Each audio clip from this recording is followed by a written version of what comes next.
National council of applied economic research বা NCAER এর তরফে সোনাল দে দেশাই গত 2রা জুলাই প্রকাশিত একটি প্রতিবেদনে জানিয়েছেন যে ভারতে দারিদ্র্য কমেছে। 2011-12 সালে মাথাপিছু গণনার অনুপাতে যা ছিল 21%, তা আজ 8.5% নেমে এসেছে। গত মার্চে রিজার্ভ ব্যাংকের প্রাক্তন গভর্নর রঙ্গরাজন ও অর্থনীতিবিদ S মহেন্দ্রদেবও জানিয়েছিলেন ভারতে 2011-12 তুলনায় 22-23 সালে দারিদ্র্যের হার 10.8% নেমে এসেছে। প্রায় সর্বত্রই শোনা যাচ্ছে যে দেশে গড় দারিদ্র্য কমেছে। এই ঘটনা কি খুবই আশ্চর্যজনক? আজকাল আমরা বলি মাল্টি ডাইমেনশনাল পভার্টি ইন্ডেক্স, অর্থাৎ শুধুমাত্র আয়ের নিরিখে নয়, শিক্ষা, স্বাস্থ্য, পানীয় জল, নিকাশি, বিদ্যুৎ, কুকিং ফুয়েল, এই সব কিছুর প্রাপ্তির ওপরে যে সূচক তৈরি হয়েছে তার ভিত্তিতে আজকাল দারিদ্র্যের মাপ নেওয়া হয়।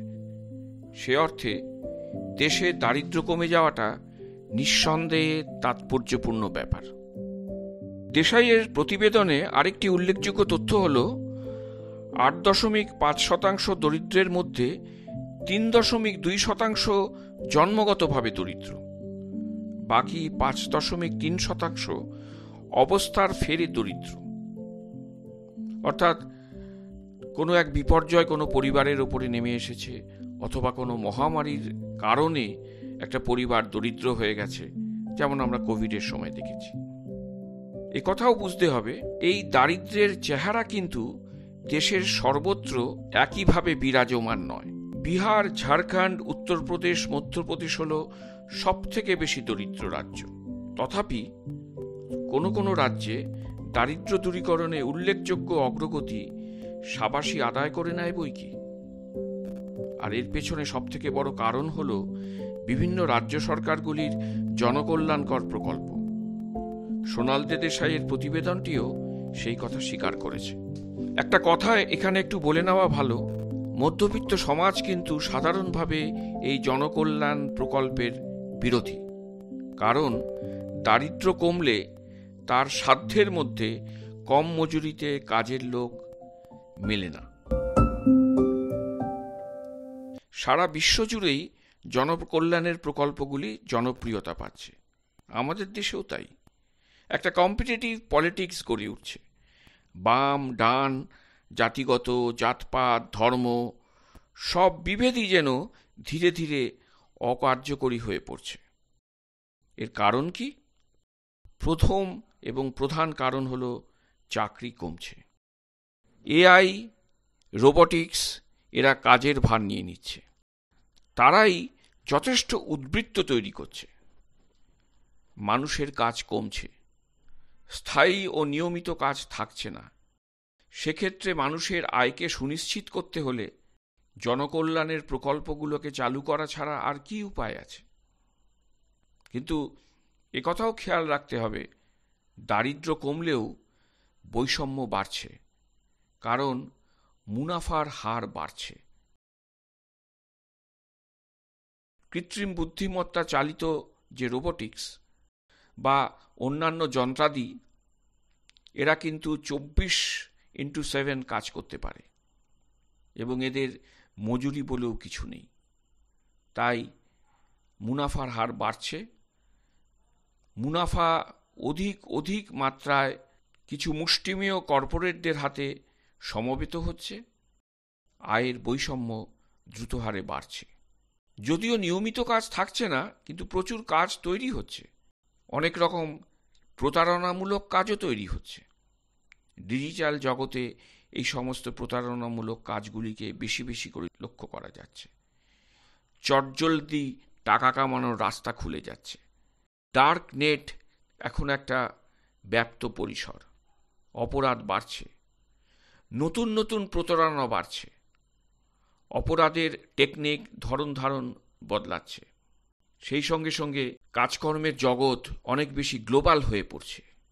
দেশকালের সীমানা পেরিয়ে লোকেরা যে কোনো প্রান্তে কাজের সন্ধানে তাদের নিজেদের দক্ষতা অনুসারে ছুটে ছুটে যাচ্ছে।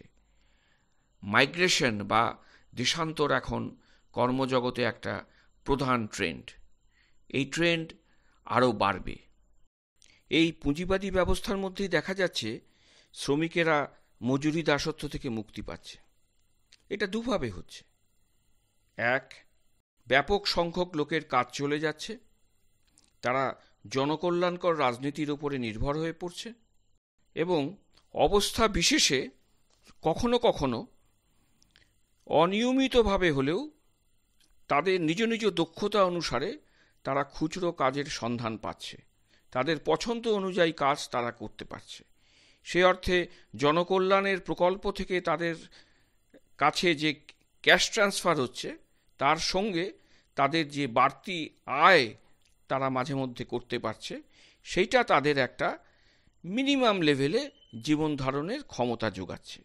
এক্ষেত্রে 2 বছর আগে ইউরোপ এবং আমেরিকা জুড়ে গ্রেট রেজিগনেশন মুভমেন্টকেও স্মরণ করা যেতে পারে, যেখানে দলে দলে শ্রমিকেরা, কর্মচারীরা কাজ ছেড়ে দিয়ে নিজ নিজ পছন্দের কাজে, নিজ নিজ কাজের ক্ষেত্র গড়ে তোলার প্রয়াসে তারা লিপ্ত হয়েছিল। 2, প্ল্যাটফর্ম ইকোনমির বিকাশের ফলে একটা নতুন পরিসর তৈরি হয়েছে। এর ফলে শ্রমিকদের একটা বড় অংশ এখন আর মজুরি পান না, কাজের অর্ডার পান ও বিনিময়ে নিজ নিজ রোজগার হয় প্ল্যাটফর্ম কোম্পানিকে কমিশন দেওয়ার ভিত্তিতে। যেমন উবের, আরবান, ফ্লিপকার্ট, অ্যামাজনদের ডেলিভারি বয়, এই ধরনের কাজের মধ্য দিয়ে তারা কোম্পানিগুলিকে কমিশন দিয়ে নিজ নিজ আয়ের পথকে সুনিশ্চিত করতে পারছেন। কিন্তু এতে কি শ্রমজীবী মানুষদের খুব উপকার হচ্ছে? সেও এক জটিল প্রশ্ন। কারণ যারা কাজে আছেন তাদের এখন উদয়াস্ত পরিশ্রম করতে হচ্ছে, বিনিময়ে তাদের গড়মজুরি পড়তির দিকে।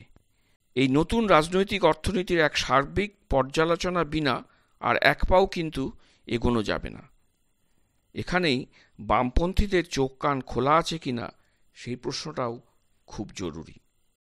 এই সার্বিক প্রেক্ষাপটে আমাদের স্বীকার করে নিতে হবে যে আমাদের দেশে দারিদ্র্য কমছে, কিন্তু আয়ের বৈষম্য ভীষণ রকমভাবে বাড়ছে। দারিদ্র্য কমা মানে কিন্তু আয়ের বৈষম্য কমা নয়। দারিদ্র্য কমছে এ কথাটা স্বীকার করে নিলে আমাদের রাজনৈতিক অর্থনীতির ক্ষেত্রে আমরা তাহলে আগামী দিনগুলিতে যে নতুন নতুন বিকাশ হচ্ছে সেগুলিকে আমরা সঠিকভাবে ধরতে পারব, নচেত আমাদের অন্ধকারে হাতড়ে বেড়াতে হবে।